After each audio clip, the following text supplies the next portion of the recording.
Une très belle journée à tous, France Bleu Orléans, première radio de la région à 7h06. Bienvenue, il est 8h. Le journal Lydie Lahaye. Bonjour Lydie. Bonjour. Des salariés de l'ancienne usine SCA à Saint-Cyr-en-Val saisissent la justice. Ils ont été licenciés il y a quelques mois. La justice va devoir se prononcer sur la fermeture de l'usine SCA à Saint-Cyr-en-Val. C'est une information que France Bleu Orléans vous révèle. L'entreprise qui fabriquait du papier toilette et de l'essuie-tout a cessé définitivement de fonctionner en octobre dernier.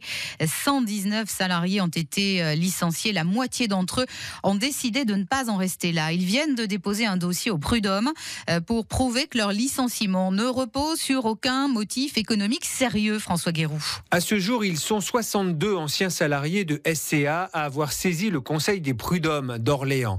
62 bien décidés à continuer la lutte et ce n'est pas qu'une question de principe, explique Alexandre Bayavoine, ancien délégué CFDT de l'usine de Saint-Cyr-en-Val. On ne veut pas juste continuer la lutte, on veut quand même prouver que SCA a programmé cette fermeture, qu'elle va laisser des salariés sur le carreau, malheureusement.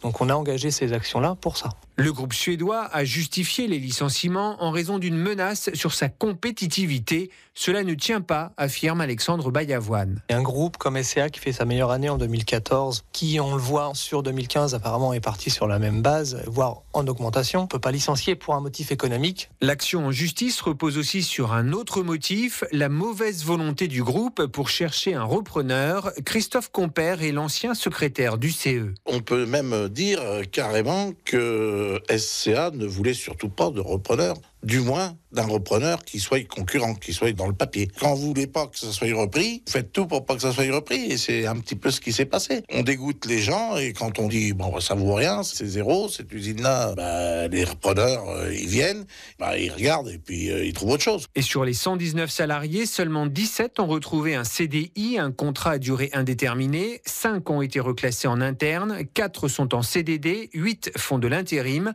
Les autres sont en formation, à la retraite ou, pour les plus nombreux, en recherche d'emploi. Une première audience en conciliation aura lieu à la fin du mois devant le Conseil des prud'hommes.